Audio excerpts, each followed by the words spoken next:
নমস্কার, আমি বোধসত্ত্ব খান চলে এসেছি সহজ শেয়ার বাজারের আরেকটি নতুন এপিসোড নিয়ে। প্রিয় বন্ধুরা, আশা করি সবাই ভালো আছেন এবং সুস্থ আছেন। আজকের মার্কেট যদিও বা ফ্ল্যাট বন্ধ হয়েছে, কিন্তু বেশ কয়েকটা ইন্ডাইসেস আজকে পজিটিভে বন্ধ হয়েছে। এটা সামান্য হলেও আসার কথা। কিন্তু স্মল ক্যাপ যে কোম্পানিজগুলো রয়েছে, স্মল ক্যাপ যে ইন্ডাইসেস রয়েছে, সেটা কিন্তু বিনিয়োগকারীদের কাঁদিয়ে ছাড়ছে, যেটা এক কথায় বলা যায় ছেড়ে দে মা কেঁদে বাঁচি এমন অবস্থা। এবং এক্ষেত্রে বলে নেওয়ার প্রয়োজন রয়েছে যে বহু বিনিয়োগকারী তাদের পোর্টফোলিও লসে রয়েছে, এটা ঘটনা। এর মধ্যে অনেক অভিজ্ঞ বিনিয়োগকারী তাদের পোর্টফোলিও ঠিক লসে বলা চলে না, কিন্তু তাদের যে প্রফিট ছিল সেটা অনেক অংশে কমে এসেছে গত 6 মাসের মধ্যে। এবার যে বিনিয়োগকারীদের পোর্টফোলিওতে 40-50% যে কারেকশন এসেছে, এমন হতে পারে যে তারা হয়তো 2023-2024 এই সময় তারা বিনিয়োগ শুরু করেছেন, এবং যে সময় বিনিয়োগ শুরু করেছেন সেই সময় মার্কেটে বিভিন্ন শেয়ারের দাম অত্যন্ত চড়া ছিল, এবং তার ফলে আজকে যে বিভিন্ন স্টকে কারেকশন এসেছে তার ফলে তাদের পোর্টফোলিও বেশ খানিকটা নিচে নেমে গেছে। এছাড়া নতুন বিনিয়োগকারীদের যেটা প্রবণতা থাকে, যার ফলে তাদের পোর্টফোলিও দারুণভাবে আঘাতপ্রাপ্ত হওয়ার সম্ভাবনা থাকে, সেটা হচ্ছে তারা লার্জ ক্যাপ স্টকসগুলোতে বিনিয়োগ না করে তারা ইউজুয়ালি মিড ক্যাপ বা স্মল ক্যাপ, এমনকি বেশিরভাগ মাইক্রো ক্যাপ স্টকসগুলোতে বিনিয়োগ করার প্রবণতা দেখিয়ে থাকেন। কারণ তাদের মনে হয় যে কোম্পানিগুলোর মার্কেট ক্যাপ কম, সেগুলো সম্ভবত তাদের 10 গুণ, 20 গুণ, 50 গুণ, 100 গুণ রিটার্ন দেবে কম সময়ের মধ্যে। এবং লার্জ ক্যাপ সম্বন্ধে একটা মিথ রয়েছে বাজারে, ভুল মিথ, সেটা হচ্ছে যে লার্জ ক্যাপ খুব বেশি রিটার্ন দেয় না। এবার যারা শেয়ার বাজারে বহু বছর ধরে বিনিয়োগ করে থাকেন, তারা ইউজুয়ালি যেটা করেন যে তারা তাদের যে কোর পোর্টফোলিও, সেখানে কিন্তু অধিকাংশ স্টকই লার্জ ক্যাপ থাকে এবং কোয়ালিটি মিড ক্যাপ থাকে। এছাড়া যে স্যাটেলাইট পোর্টফোলিও, সেইগুলোতে ইউজুয়ালি মাইক্রো ক্যাপ বা স্মল ক্যাপ কোম্পানিজগুলো থাকে। এর ফলে যখন শেয়ার বাজারে ধস নামে বা শেয়ার বাজারে বড় কারেকশন আসে, তখন তাদের পোর্টফোলিওগুলো পতনের মুখ অবশ্যই দেখে, কিন্তু নতুন বিনিয়োগকারী যারা কেবলমাত্র স্মল ক্যাপ বা মাইক্রো ক্যাপে বিনিয়োগ করছেন, তাদের তুলনায় অনেকটাই কম তারা পতন দেখে থাকেন। এবার খেয়াল করে দেখুন, এটা কি করে বুঝবেন? নিফটির দিকটা দেখুন, নিফটি নেক্সট 50 বা জুনিয়র নিফটি দেখুন, সেখানে যে পতন এসেছে, এমনকি সেন্সেক্স যেগুলোতে ইউজুয়ালি লার্জ ক্যাপ কোম্পানিজগুলো থাকে, সেখানে যে পতন এসেছে সেটা 14-15%-এর মধ্যে। এবার সেটা স্মল ক্যাপের ক্ষেত্রে দেখুন, গত 4 মাসে সেখানে 24%, 3 মাসে 24% কারেকশন, 6 মাসে প্রায় 23.5% কারেকশন, আর এই 1 মাসে প্রায় 22.5% কারেকশন এসেছে, মানে এই বছরে 2025। অর্থাৎ একটা ডিফারেন্স কিন্তু তৈরি হয়ে যায়, যে কারণে এই পোর্টফোলিও ম্যানেজমেন্ট করাটা খুব গুরুত্বপূর্ণ। এটা ঘটনা যে স্মল ক্যাপ যখন গতিপ্রাপ্ত হয়, উত্থান দেখে, সেখানে মারাত্মক উত্থান দেখতে পারে, যেটা আমরা অবশ্যই 2020 মোটামুটি পর থেকেই দেখেছি। 2020 থেকে 2024 জুলাই অবধি অন্তত স্মল ক্যাপের তীব্র উত্থান দেখেছি, মাইক্রো ক্যাপগুলো দুর্দান্ত উত্থান দেখেছি, এবং যেটা দাঁড়াচ্ছে যে তার তুলনায় লার্জ ক্যাপ কোম্পানিজ অতটা রিটার্ন ডেফিনেটলি দেয়নি। কিন্তু ম্যানেজমেন্টের কথাটাই এটা, যে বিশেষ করে বেয়ার মার্কেটে পোর্টফোলিও ম্যানেজ করাটা, রিস্ক অ্যাভারশন এবং রিস্ক ম্যানেজমেন্টটা খুব গুরুত্বপূর্ণ হয়ে যায়, এবং সেই জন্যই যথার্থ মিক্সড আপ প্রয়োজন। আরেকটা সমস্যা যেটা বিনিয়োগকারীদের মধ্যে থাকে বা প্রবণতা থাকে, যে তারা যদিও বা লার্জ ক্যাপে বিনিয়োগ করেন,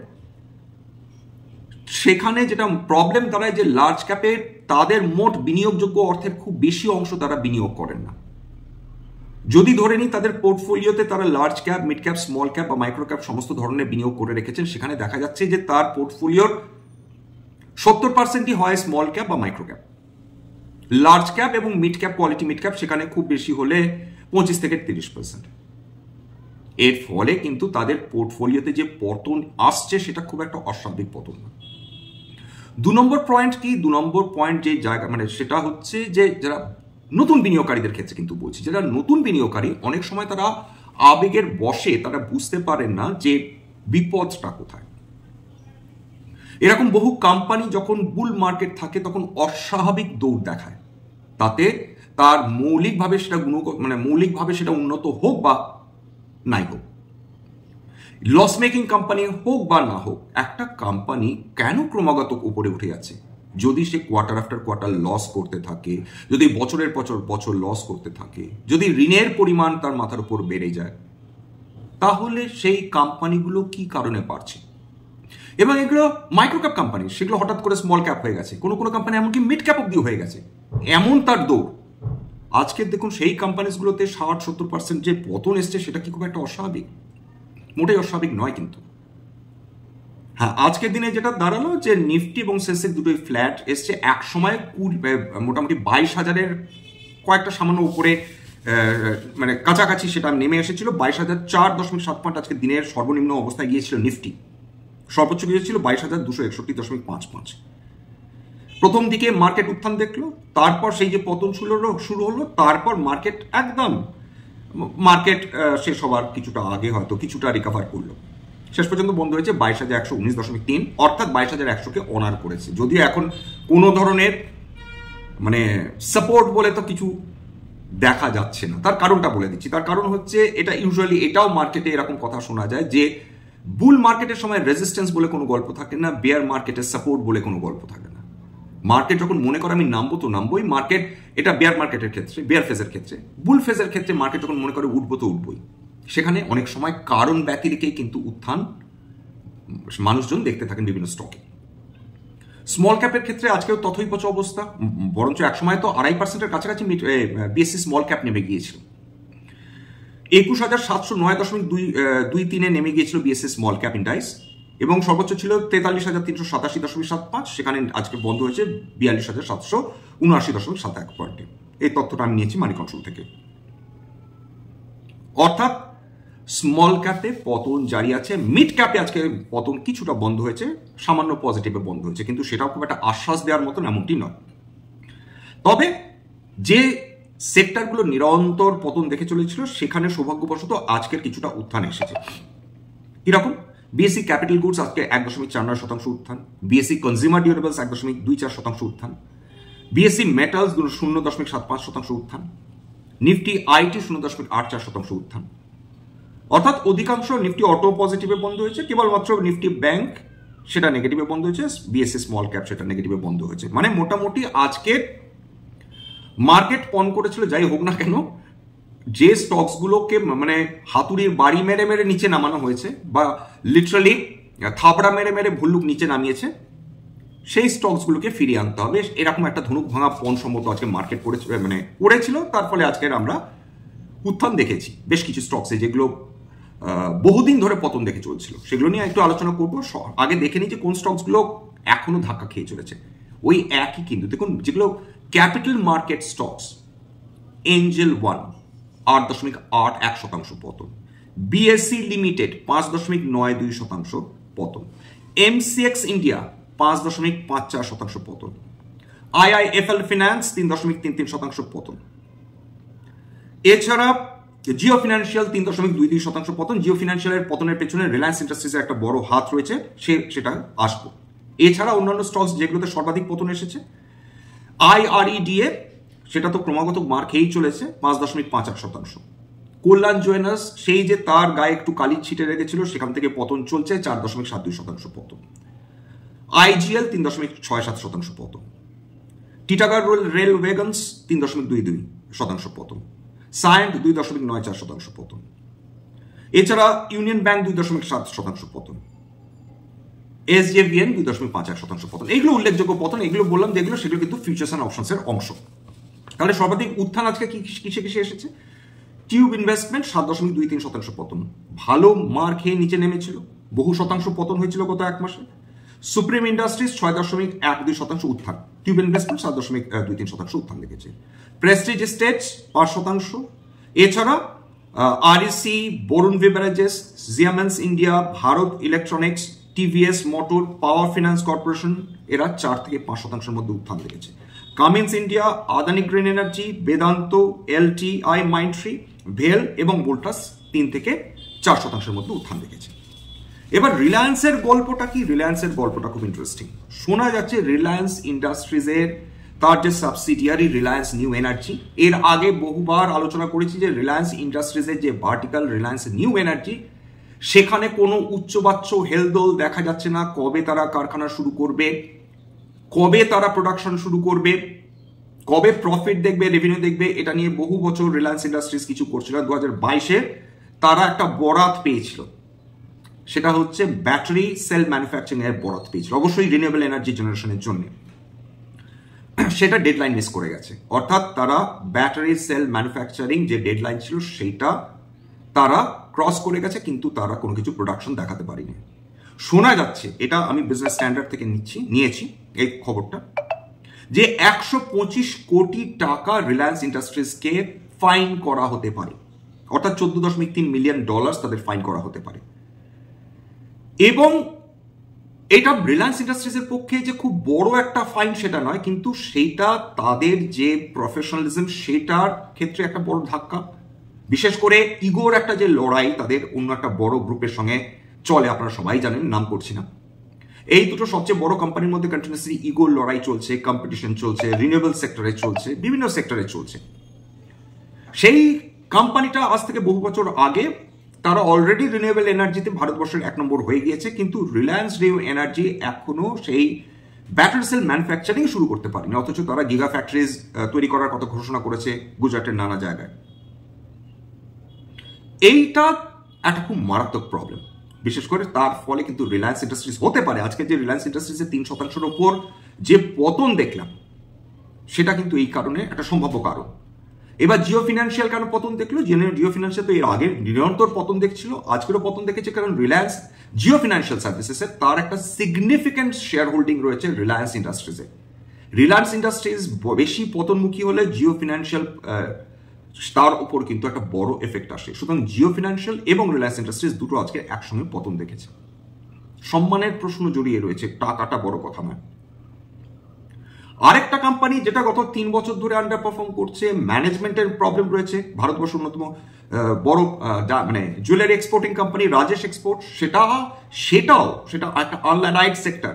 তারাও ব্যাটারি সেলস তারা ম্যানুফ্যাকচার করবে বলে সরকারের কাছ থেকে বরাত নিয়েছিল, তারাও এই ডেডলাইন মিস করেছে। তাদের ক্ষেত্রেও অনুরূপ পেনাল্টি লাগতে পারে, এরকম আশঙ্কা প্রকাশ করা হয়েছে বিজনেস স্ট্যান্ডার্ডে। এবং তার ফলে যেটা দাঁড়াচ্ছে, যে এটা বিজনেস স্ট্যান্ডার্ডের বক্তব্য, যে এই যে টেকনোলজিক্যাল চ্যালেঞ্জ এত ইজি যে নয়, যে রিনিউয়েবল এনার্জির ক্ষেত্রে যে ইলেকট্রিক ব্যাটারিজ বা রিনিউয়েবল ব্যাটারিজ তৈরি করা, সেটা রিলায়েন্স ইন্ডাস্ট্রিজের মতন কোম্পানি যদি খাবি খায়, খুব স্বাভাবিকভাবে বোঝাই যাচ্ছে যে টেকনোলজিক্যাল চ্যালেঞ্জেস এক্সিস্ট করে, হাতের মোয়া নয়। কারণ ভারতবর্ষের সবচেয়ে বড় কোম্পানি, সে যদি এরকম খাবি খায়, খুব স্বাভাবিকভাবে বোঝাই যাচ্ছে যে ভারতবর্ষকে আরেকটু সময় হয়তো ভারতবর্ষে লাগবে আমাদের পুরোপুরি renewable energy, electric vehicles, electric ব্যাটারিতে লাফিয়ে পড়ার জন্য। উল্লেখযোগ্য এখানে যে বিশ্বের অধিকাংশ যে ব্যাটারিজ রয়েছে, রিনিউয়েবল ব্যাটারিজ রয়েছে, ইলেকট্রিক ব্যাটারিজ রয়েছে, যেটা ইলেকট্রিক ভেহিকলসের কাজে লাগে, সেটা তৈরি করে BYD, চায়নার একছত্র আধিপত্য রয়েছে গোটা বিশ্ব জুড়ে। সেই জায়গাটায় রিলায়েন্স ইন্ডাস্ট্রিজ যে কাজটা করছে, আমি জাস্ট একটা উদাহরণ দিলাম, রিলায়েন্স ইন্ডাস্ট্রিজ যে কেবলমাত্র ইলেকট্রিক ভেহিকলসের জন্যই ব্যাটারি তৈরি করবে তা না, তারা এই এনার্জি স্টোরেজের জন্য তারা ব্যাটারিজ তৈরি করার জন্য প্রতিশ্রুতিবদ্ধ। সেখানে একটা প্রবলেম ডেফিনেটলি দেখা দিয়েছে। এই সমস্ত প্রবলেমগুলোর জন্য রিলায়েন্স ইন্ডাস্ট্রিজ আজকের 3% পতন দেখছে। এবং মজার ব্যাপার, ভারতবর্ষের 1 নম্বর কোম্পানি গত 2 বছর ধরে আন্ডার পারফর্ম করে চলেছে, 2 বছর ধরে। এটা কিন্তু মানে এর ফলে যেটা হচ্ছে যে ইনভেস্টারদের যে কনফিডেন্স আস্তে আস্তে কিন্তু ডেন্টেড হচ্ছে। এইবার চলে আসি যে আজকের যে 250 নিফটি স্মল ক্যাপ 250 যে ইন্ডেক্স, সেখানে 0.64% যে পতন হয়েছে, তার মধ্যে দেখুন কতগুলো পতন এসছে। 161টা 250টা কোম্পানির মধ্যে 161টা কোম্পানি আজকে পতন দেখেছে, 88টা উত্থান দেখেছে, একটাতে কোনো পরিবর্তন হয়নি প্রাইসে। 3 থেকে 5%-এর মধ্যে পতন দেখেছে এরকম স্মল ক্যাপ কোম্পানি আজকে 25টা। 0 থেকে 3%-এর মধ্যে পতন দেখেছে এরকম কোম্পানি 119টা, এবং 5%-এর বেশি পতন দেখেছে এরকম কোম্পানি 17টা। 0 থেকে 3% মধ্যে উত্থান দেখেছে এরকম কোম্পানি 73টা। যাক, এইটুকুনি বিশেষ করে স্মল ক্যাপের ক্ষেত্রে বলা যেতে পারে। এবার চলে আসি যেটা নিয়ে আমরা বরাবর ওয়ারিড থাকে এবং বলার প্রয়োজন রয়েছে, সেটা হচ্ছে মানে ডলার ভার্সেস রুপি। সৌভাগ্যবশত আজকের রুপি একটু স্ট্রং হয়েছে ডলারের তুলনায়। আজকে ডলার 15 পয়সা দুর্বল হয়েছে, অর্থাৎ প্রতি ডলার 37 টাকা 32 পয়সা ট্রেড করেছে, যেটা আগের দিন ছিল 37 টাকা 45 পয়সা। এরপর চলে আসি 47 পয়সা। ডলার ইন্ডেক্সও আজকে পতন হয়েছে, আজকে 0.55%। লাস্ট ট্রেডিং যখন হচ্ছিল 107.02 ট্রেড করছিল ডলার ইন্ডেক্স। সবসময় একটা কথা বারবার বলা, ডলার ইন্ডেক্স যত দুর্বল হবে সেটা ভারতবর্ষের জন্য ডেফিনেটলি এবং অন্যান্য উদীয়মান কোম্পানি মানে উদীয়মান যে দেশগুলো রয়েছে সেগুলোর জন্য সবসময় ভালো। ট্রাম্পের কথা না বললে তো মানে গোটা ব্যাপারটাই শেয়ার মার্কেটের মানে যেটা মূল যেটাকে বলা হয় মশলা, সেটা মিস হয়ে যায়। উল্লেখযোগ্য আগের দিন জেলেন্সকিকে নিয়ে ট্রাম্প হুম্বিতম্বি করেছিলেন, তাকে অপমান করেছিলেন।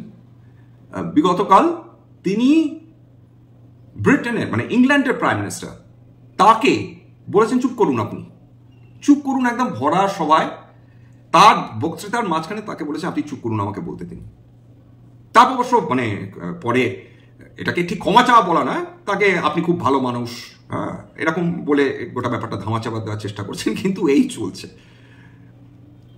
এর ফলে যেটা দাঁড়াচ্ছে যে ইংল্যান্ড এবং আমেরিকা দুজনেই পরস্পরকে খুব বড় বন্ধু এই বলে পরস্পরকে পিঠ চাপড়েছে, কিন্তু তার জন্য যে খুব একটা টেনশন, যে ইন্টারনাল যে টেনশনটা চলছে সেটা কিন্তু চোখে পড়ার মতো। যাক, সেটাকে ওভারকাম করেছেন। আরেকজন ভদ্রলোক আগের দিন প্রশ্ন করেছেন যে সেবির প্রাক্তন যিনি অধিকর্তা শ্রীমতী মাধবী পুরী বুচ, তার বিরুদ্ধে এফআইআর করতে বলেছেন হাইকোর্ট, বোম্বে হাইকোর্ট। সেটা যেহেতু যেটা আপাতত বিচারাধীন, সুতরাং সেটা নিয়ে একটা মন্তব্য করা উচিত হবে না, এটুকুনি ইনফরমেশন দেওয়া যেতে পারে। সম্ভবত 1994-95 কয়েকটা কোম্পানির তার আইপিও বাজারে আসা নিয়ে, সেই কোম্পানির আইপিওর দাম নিয়ে সম্ভবত কিছু মানুষ তারা হাইকোর্টের কাছে অ্যাপিল করেছিলেন যে তাতে সম্ভবত তার ইনভলভমেন্ট থাকতে পারে, এরকম একটা বক্তব্য ছিল তাদের। সেটাও বিচারাধীন, সুতরাং সেটার উপর মন্তব্য করাটা এখন ঠিক হবে না। যা রেজাল্ট পরে বেরোবে, অবশ্যই সেবি তারা ডেফিনেটলি তারা অ্যাপ্রোচ করেছেন, হাইকোর্টে অ্যাপ্রোচ করেছেন, তাদেরকেও কথা বলার সুযোগ দেওয়া হোক এই বলে। সুতরাং যাই হোক, এইটাই আপাতত এখানে থাকুক। যা হবে ভবিষ্যতে যা খবর পাওয়া যাবে সেটা তো আপনারা সংবাদপত্রে ডেফিনেটলি দেখতে পাবেন, নিউজ মিডিয়াতে। আর যদি কোনো কংক্রিট রেজাল্ট মাননীয় হাইকোর্ট তারা দেন, সেক্ষেত্রে দেখা যাবে, সেক্ষেত্রে পরবর্তীকালে রেজাল্ট মানে যাই বিচার হোক না কেন সেটা নিয়ে পরবর্তীকালে আলোচনা করা যাবে। আজকে এত পর্যন্তই। সবাই ভালো থাকুন, সুস্থ থাকুন। আপাতত যে আজকের মার্কেটে যেটা হলো সেটা হচ্ছে যে কিছুটা স্বস্তি দিল, স্মল ক্যাপ ডেফিনেটলি দেয়নি, কিন্তু অন্যান্য ইন্ডাস্ট্রিজগুলো স্বস্তি দিল, সেটাও তো মন্দের ভালো এইটুকুনি। কিন্তু স্মল ক্যাপ কবে স্টেবিলাইজ করবে, একবারে রুগ্ন হয়ে গেছে যাকে বলে, জিড়ে অবস্থা স্মল ক্যাপগুলো, সেগুলোরও ডেফিনেটলি একটা না একটা সময় ফিরে আসার আমাদের প্রত্যাশা থাকবে। এই যে বর্তমানে মাথার উপর দিয়ে জল বইছে বিভিন্ন কোম্পানিজগুলো, সেগুলো একটা সময় ডেফিনেটলি ভালো করবে। দেখা যাক, হয়তো আর আমাদের কয়েকটা কোয়ার্টার হয়তো অপেক্ষা করতে হবে, হয়তো বা একটা কোয়ার্টার কনজামশন শুরু হোক আগে, তারপর তো আমরা বুঝতে পারবো যে কি অবস্থা দাঁড়ায়। আজকে এত পর্যন্ত, সবাই ভালো থাকবেন। স্ট্যান্ডার্ড ডিসক্লেমার হচ্ছে যে এটা কেবলমাত্র একটা এডুকেশনাল চ্যানেল, বাঙালি বিনিয়োগকারীদের ইনভেস্টার অ্যাওয়ারনেস বৃদ্ধির জন্য। এখানে কোনো ধরনের কোনো শেয়ারের buy sell recommendation, suggestion, advice বা ইনফ্লুয়েন্স করা হয় না। আমার কথা শুনে যদি কোনো শেয়ার সম্বন্ধে আপনারা বাই সেলের সিদ্ধান্ত নেন, সেক্ষেত্রে ক্ষতির মুখোমুখি হতে পারেন। সুতরাং সবসময় একজন সেবি রেজিস্টার্ড ইনভেস্টমেন্ট অ্যাডভাইজারের পরামর্শ নেওয়ার চেষ্টা করবেন বা নিজের ডিউ ডিলিজেন্স করবেন, সেক্ষেত্রে আপনারা উপকৃত হলেও হতে পারেন। এবং এখানে শেয়ার কি, শেয়ারের দাম কেন ওঠে, কেন নামে, ভারতীয় শেয়ার বাজার কিভাবে অপারেট করে, বিভিন্ন ম্যাক্রো ইকোনমিক ফ্যাক্টরস কিভাবে ভারতীয় শেয়ার বাজারকে প্রভাবিত করে সেটা নিয়ে আলোচনা, বিভিন্ন কোম্পানি কোয়ার্টারি রেজাল্টস, বিভিন্ন কোম্পানি ফান্ডামেন্টালস, এটা নিয়ে কিন্তু আলোচনা করা হয়। স্ট্যান্ডার্ড ডিসক্লোজার যে কোম্পানিগুলো নিয়ে আলোচনা করলাম, হতে পারে তার মধ্যে কয়েকটা কোম্পানিতে আমার বা আমার পরিবারের বিনিয়োগ থাকলেও থাকতে পারে। ভবিষ্যতে যদি আমরা নতুন করে কিনি বা বিক্রি করি, তাহলে কিন্তু আগাম বিজ্ঞপ্তি দিয়ে কিনতে বা বিক্রি করতে পারবো না। সবার শেষে যেটা বলি, যদি এই ধরনের এপিসোড সত্যি মনে হয় আমাদের বাঙালি ভাই বোনদের কাজে লাগবে, দয়া করে নিজের গ্রুপে শেয়ার করে দেবেন, প্লিজ একটা লাইক দেবেন। বহু মানুষ দেখেন কিন্তু সাবস্ক্রাইব না করে চলে যান, আপনাদের জন্যই তো করা, এর জন্য তো কোনো অতিরিক্ত আপনাদের গুণগান দিতে হবে না। একান্ত অনুরোধ, যদি সত্যি কাজে লাগে প্লিজ সাবস্ক্রাইব করবেন। আজকের জন্য নমস্কার।